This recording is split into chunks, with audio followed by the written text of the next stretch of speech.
नमस्कार, बहुत स्वागत है आपका बड़ी खबर में और मैं हूं आपके साथ चेतन पाठक। इस बुलेटिन में हम बात करेंगे दिन की 4 बड़ी खबरों की। पहली खबर पहलवान खिलाड़ियों से जुड़ी हुई है, जहां भारतीय कुश्ती संघ के अध्यक्ष बृजभूषण शरण सिंह के खिलाफ देश के नामी पहलवानों का दिल्ली में जंतर मंतर पर धरना प्रदर्शन अभी भी जारी है। दूसरी खबर फरीदाबाद से है, जहां मुख्यमंत्री मनोहर लाल फरीदाबाद के दौरे पर हैं। सीएम ने फरीदाबाद में ग्रीवेंस कमेटी की बैठक की अध्यक्षता की है। तीसरी खबर बल्लभगढ़ से है, जहां नेशनल हाईवे पर केले की रेडी लगाने वाले व्यक्ति को पुलिसकर्मी ने पीटकर मौत के घाट उतार दिया।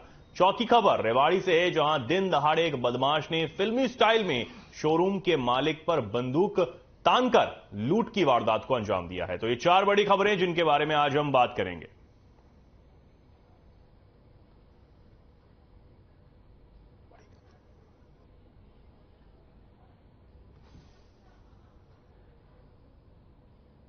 अब जंतर मंतर पर पहलवानों के धरने में दिल्ली के मुख्यमंत्री अरविंद केजरीवाल भी पहलवानों से मिलने के लिए पहुंचे हैं, अपना समर्थन देने के लिए पहुंचे हैं। लगातार बृजभूषण शरण सिंह पर कार्रवाई की मांग करते हुए पहलवान जो हैं वो धरना प्रदर्शन कर रहे हैं। आज सुबह कांग्रेस नेता प्रियंका गांधी वाड्रा ने पहलवानों से मुलाकात की, उनका हालचाल जाना और अब खबर यह है कि दिल्ली के सीएम अरविंद केजरीवाल भी पहलवानों से मिलने जंतर मंतर पर पहुंचे हैं। दूसरी खबर की बात की जाए तो फरीदाबाद के दौरे पर सीएम मनोहर लाल हैं, इसके खबर के बारे में बात करेंगे आपसे। बल्लभगढ़ में पुलिस की बर्बरता जारी है और एक शख्स को एक पुलिसकर्मी ने मौत के घाट उतारा है, पीट पीट कर यह खबर है। चौथी खबर एक लूट की वारदात को अंजाम दिया गया है। फिल्मी स्टाइल में एक बदमाश ने दुकानदार की कनपटी पर पिस्टल रखकर लूट की वारदात को अंजाम दिया है। तो ये 4 बड़ी खबरें जिनके बारे में एक एक कर हम बात करने वाले हैं।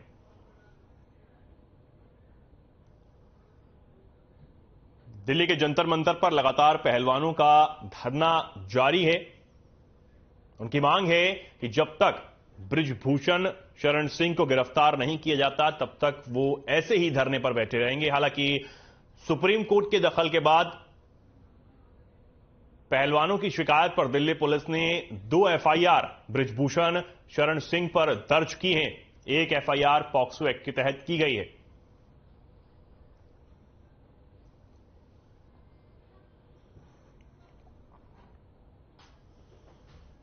तो बात करते हैं पहली बड़ी खबर की। भारतीय कुश्ती संघ के अध्यक्ष बृजभूषण शरण सिंह के खिलाफ देश के नामी पहलवानों का दिल्ली में जंतर मंतर पर धरना प्रदर्शन लगातार जारी है। पहलवानों के धरने का आज 7वां दिन है। बृजभूषण शरण सिंह की गिरफ्तारी की मांग पहलवान कर रहे हैं। वहीं आज सुबह कांग्रेस नेता प्रियंका गांधी पहलवानों से मिलने के लिए जंतर मंतर पहुंची। प्रियंका गांधी ने महिला पहलवानों से मुलाकात की और बृजभूषण शरण सिंह के इस्तीफे की भी मांग की। वहीं इससे पहले कल सुप्रीम कोर्ट में मामले को लेकर सुनवाई के बाद दिल्ली पुलिस ने महिला पहलवानों की शिकायत पर बृजभूषण सिंह के खिलाफ एफआईआर दर्ज कर ली है। महिला पहलवानों से मिली शिकायतों के आधार पर कनॉट प्लेस थाने में 2 एफआईआर दर्ज की गई हैं।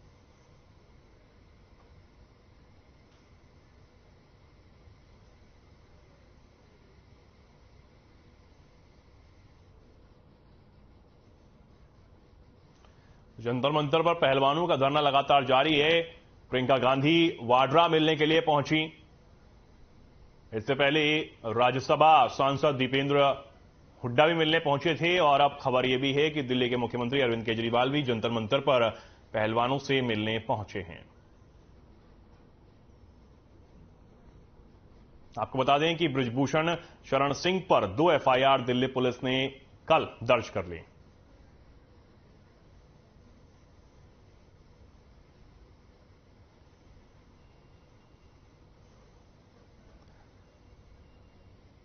बृजभूषण शरण सिंह पर कार्रवाई की मांग करते हुए, हालांकि दिल्ली पुलिस ने एफआईआर तो दर्ज कर ली है, लेकिन अब गिरफ्तारी की मांग को लेकर पहलवान जंतर मंतर पर धरना दे रहे हैं।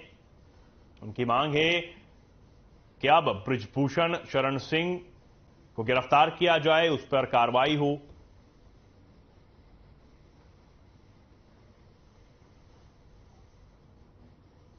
तो इस खबर पर बातचीत के लिए हमारे साथ प्रोफेसर वीरेंद्र सिंह चौहान बीजेपी प्रवक्ता हमारे साथ जुड़े हैं। सर, बहुत स्वागत है।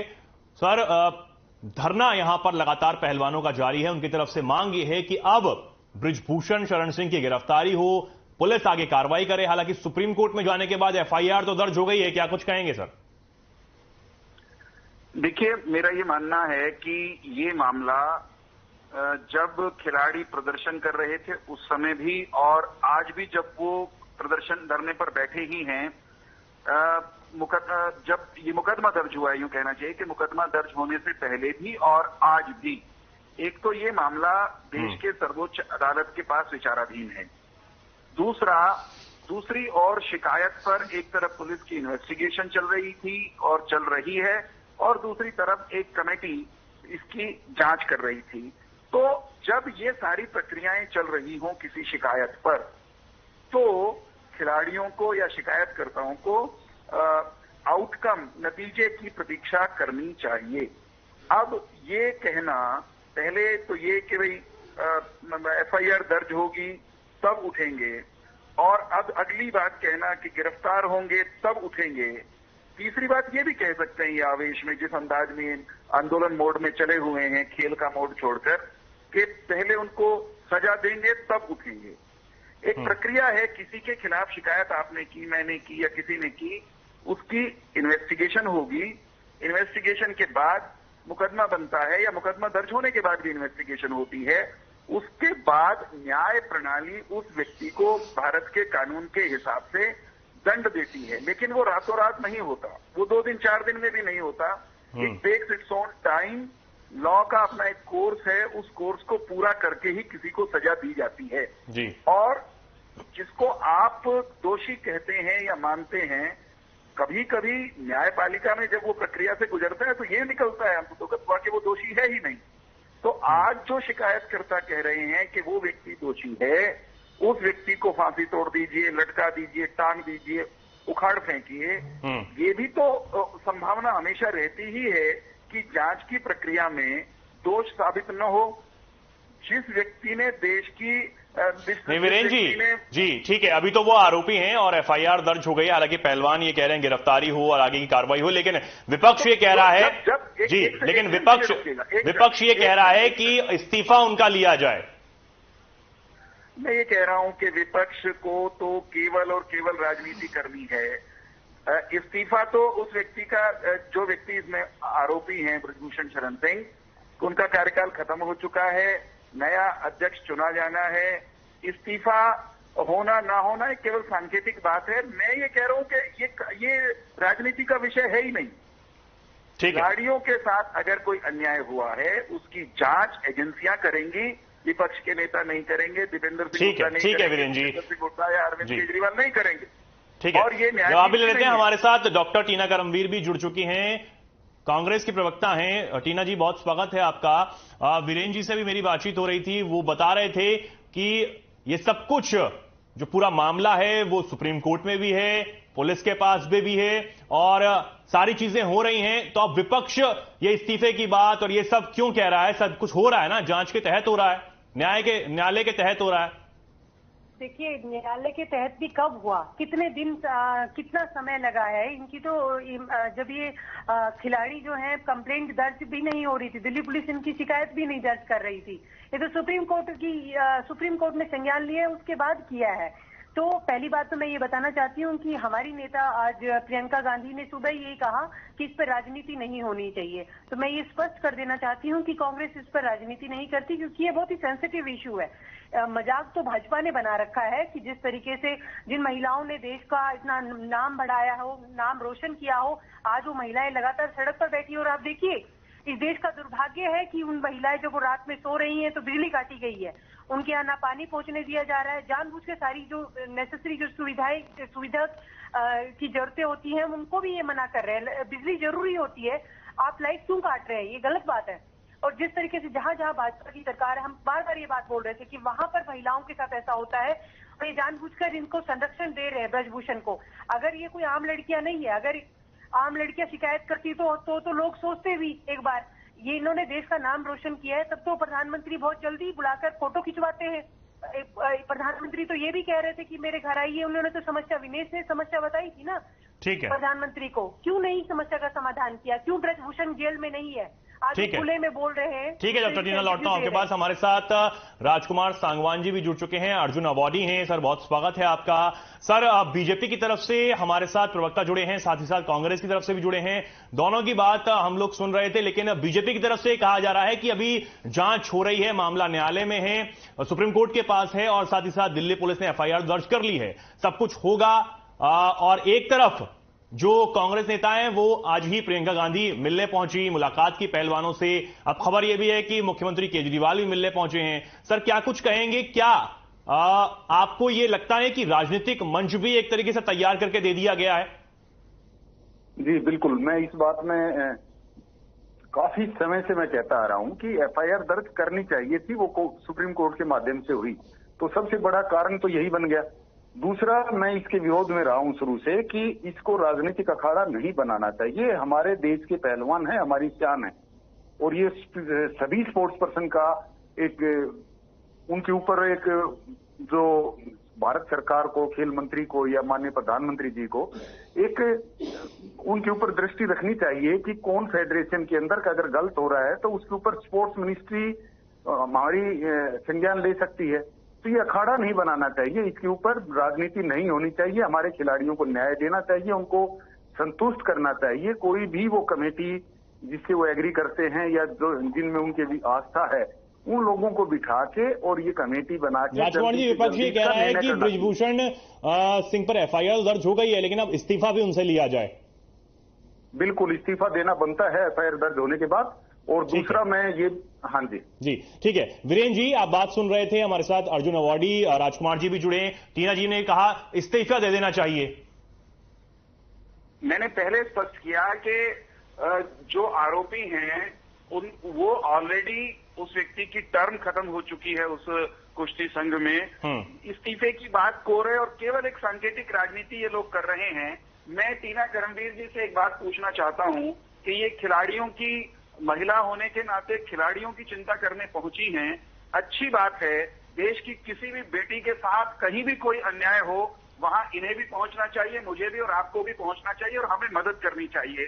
परंतु ये घर से निकलने से पहले ये तो देख लेती कि इनकी असम की एक नेत्री ने, प्रदेश की प्रमुख ने इनके राष्ट्रीय युवा कांग्रेस के अध्यक्ष, मैं इसका जवाब आ रहा हूँ टीना जी, आपके पास आ रहा हूँ, बात पूरी होने दें।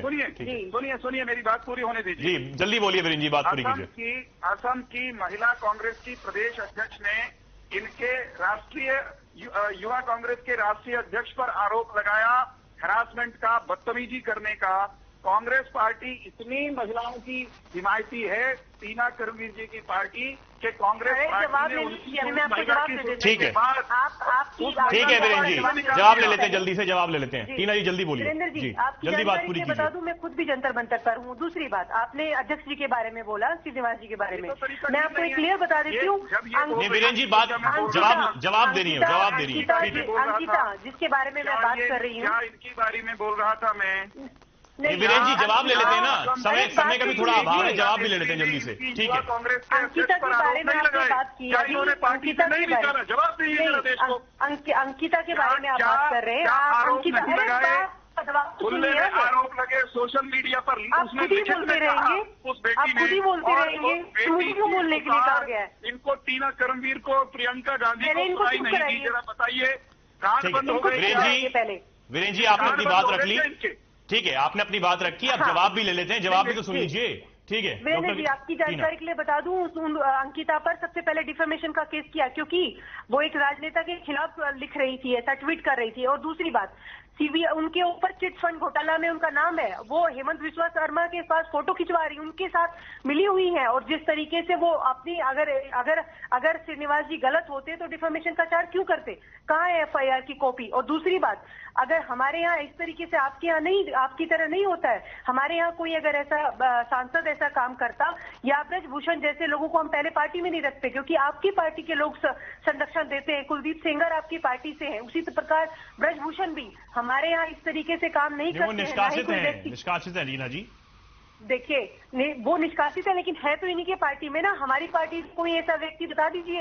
अगर अंकिता ठीक है, इल्जाम लगा रही तो डिफेमेशन का लीगल नोटिस भेजा गया है उसके यहाँ पर। आपकी जानकारी के लिए बता दूं। राजकुमार जी, मैं आपके पास आना चाहूंगा। राजकुमार जी, आपने कहा कि राजनीतिक अखाड़ा नहीं बनने दिया जाना चाहिए, लेकिन जो पहलवान हैं उन्होंने जब दोबारा वो धरने पर बैठे अभी, तो उन्होंने कहा कि हमने जनवरी से हमारी गलती हो गई है, अब सभी पार्टियों को हम आमंत्रित करते हैं कि वो हमारा साथ दे, चाहे पंचायत हो, खाप हो या फिर कोई भी अन्य दल, राजनीतिक दल हो। तो राजनीतिक अखाड़ा तो सर बनेगा ही ना, फिर राजनीतिक मंच तैयार करके दिया जाएगा। तो इस बात के ऊपर मैं बिल्कुल इस बात से खफा हूं कि हमारे पहलवानों ने ऐसा कहा।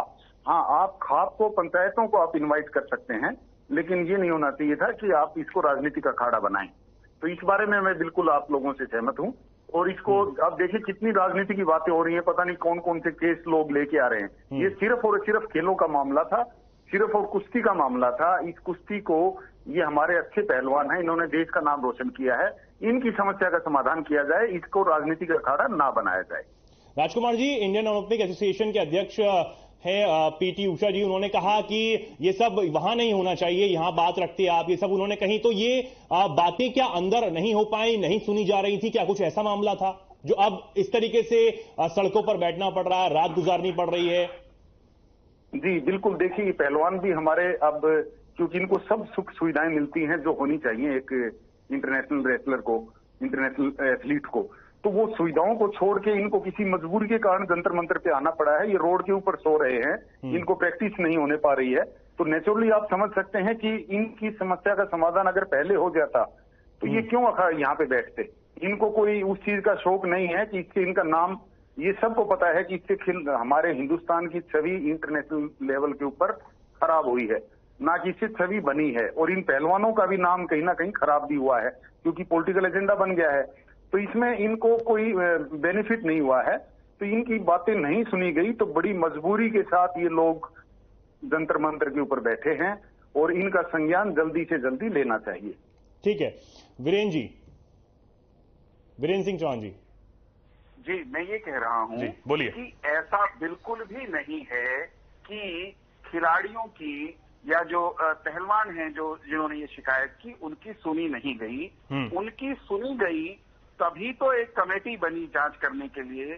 जांच करने वाले भी खिलाड़ियों के प्रतिनिधि हैं, जांच की कमेटी में भी खिलाड़ी शामिल नहीं सर, वो तो ये भी कह रहे हैं कि एफआईआर क्यों नहीं दर्ज हुई? एफआईआर दर्ज होने में क्या कुछ इतनी देरी क्यों की गई? उनको सुप्रीम कोर्ट तक जाना पड़ा। जी, एक प्रश्न का उत्तर तो देने दोगे महाराज? जी जी जी, बोलिए बोलिए। पहली बात, ये जो ये कहते हैं कि इनकी सुनवाई नहीं हो रही, वो तथ्यात्मक रूप से गलत हैं।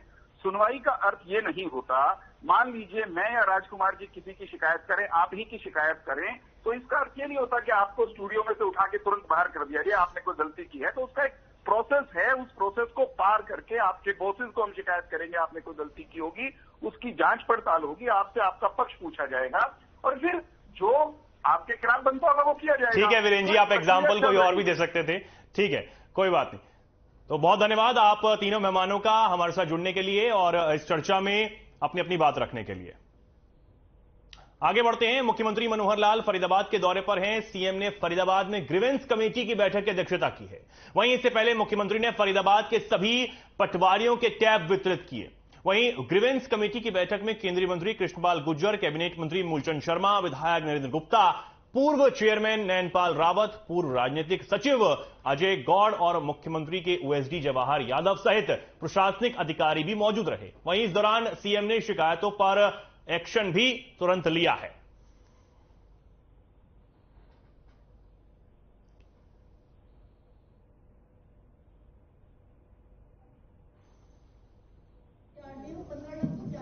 ऐसा लगता ही है।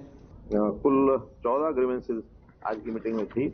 आज इसमें से 2 ग्रीवेंसेस तो कुछ विषय अभी डिसाइड नहीं हो पाए, तो अगली मीटिंग के लिए डेफर किया है, पोस्टपोन किया उसको। और बाकी 12 में जो निर्णय हमने दे दिए, उसके अंदर एक जगह तो नवादा माजरी जो सेक्टर 49, तो वहां पर एसटीपी जो है वो पास किया है, एसटीपी लगाया जाएगा ताकि वहां की जो समस्या है उसका परमानेंट हल वो निकाला जा सके। एक स्कूल की जो कंप्लेंट आई थी जिसके अंदर किसी बच्चे को एडमिशन देने के लिए अभिभावक जो गए तो उन्होंने फीस ले ली और बाद में उस बच्चे का एडमिशन नहीं हुआ तो उन्होंने फीस देने से मना किया। लेकिन उन्होंने कहा या तो फीस वापस करें, नहीं तो उसके खिलाफ कार्रवाई करेंगे FIR। कोई बच्चे का एडमिशन या तो करने के बाद कोई बाहर निकालता तो फीस रख सकते हैं, लेकिन अगर एडमिशन हुआ ही नहीं है, वो वेटिंग लिस्ट में है, तो उसकी फीस रखने का उनका अधिकार नहीं है। इसको वापस करने के लिए निर्देश दिए हैं। कुछ लोग ऐसे हैं जो सीएम विंडो में हैबिचुअल होकर के और बहुत संख्या में और सीएम विंडो लगाते हैं। मुझे लगता है कि वो सीएम विंडो का एक दुरुपयोग करने के लिए और बल्क में लगाते हैं ताकि अधिकारी जो है वो परेशान रहें। ऐसा एक ग्रुप ध्यान में आया है। हमने कहा कि पिछले 6 महीने में उनकी जितनी कंप्लेंट्स आई हैं, अगर किसी एक फोन नंबर से 20 से ज्यादा कंप्लेंट आती हैं तो उसको हम दीवार कर देते हैं, उसको चेक कर देते हैं कि उस जगह से वो व्यक्ति भी और वो फोन भी, दोनों को हम दीवार कर देते हैं। तो ये हमने आज एक केस में उनको बताया है।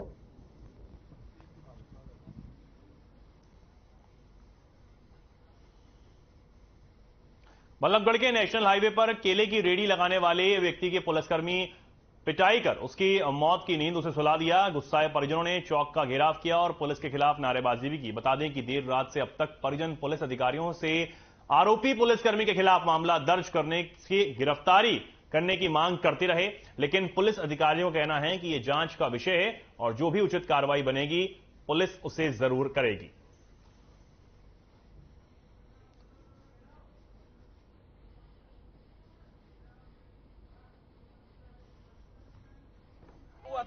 कल जी मैं और मेरे पिताजी हम दोनों दुकान पर खड़े थे जी, और जी मेरे पास कस्टमर थे, मैं कस्टमर को केला दे रहा था। एक पुलिस वाला आया जी, उसने गुच्छे पब्लिक को बांटना चालू करा और उसने कहा रेडी लग रही है, पर मेरे पिताजी की और इनकी भी तो लग रही है जी।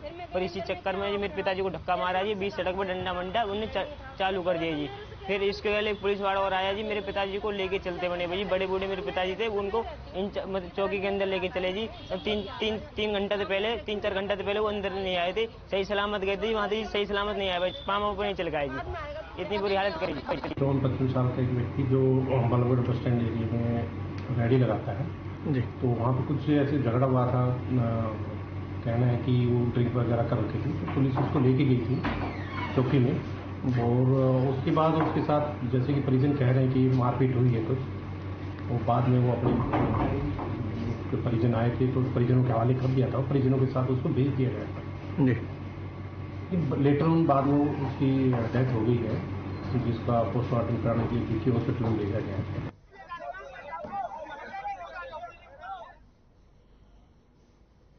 रेवाड़ी में दिन दहाड़े एक बदमाश फिल्मी स्टाइल में बाइक पर हेलमेट पहनकर एक युवक शोरूम के बाहर आकर रुका और ज्वेलर्स के शोरूम के अंदर घुसा और फिर शोरूम के मालिक की कनपटी पर पिस्टल लगाकर 80,000 रुपए कैश और 600 ग्राम सोना लूटकर वहां से फरार हो गया। वारदात के बाद से शहर के व्यापारियों में गुस्से का माहौल बना हुआ है। आसपास की दुकानें बंद कर दी गई हैं।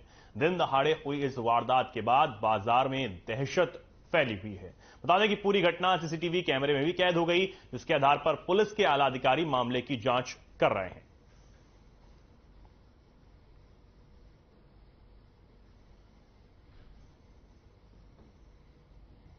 संज्ञान में आया, हमारी सभी टीमों ने विजिट किया है सीन ऑफ क्राइम को, और we are registering an FIR immediately, और जो भी इसमें उपयुक्त कार्रवाई होगी हम करेंगे। कुछ CCTV फुटेजेस आई हैं और वी आर वर्किंग ऑन दो CCTV फुटेजेस। तो हमारी जो CIA जो टीम्स हैं वो हमने इस पे लगा दी हैं और वेरी सुन हम आपको रिजल्ट देंगे। और एकदम एक आदमी आया और मेरे को पिस्टल दिखाई, पीछे बिल्कुल बैठा और हाथ पे पिस्तौल डाल दी और सीधा ऊपर आ गया, गद्दी पर पिस्टल लेके जितना भी कैश है सारा निकाल दो। तो मैं घबरा गया एकदम, क्योंकि पिस्टल हाथ में थी उसके। तो मैंने कहा भैया कैश उसमें रखा है अपने आप, उसने दराज में से तकरीबन 60 से 70 हजार रुपए के वो उसने निकाल लिए और बैग में रख लिए। मैंने कहा चलो काम हो गया, कैश ले दिया, कोई बात नहीं। उसके बाद उन्होंने बोला आप तो सोने का जेवर और दो। तो मैं उस समय घबराया हुआ था, जो मेरे पास यहाँ इस दराज में डिब्बे रखे थे 3-4, मैंने वो उसको दे दिए। उसको लेने के बाद उन्होंने बोला जेवर और होंगे, मैंने जी और नहीं है। मैं हाथ जोड़ के उससे कहने लग गया कि मेरे पास जेवर नहीं है, यही है।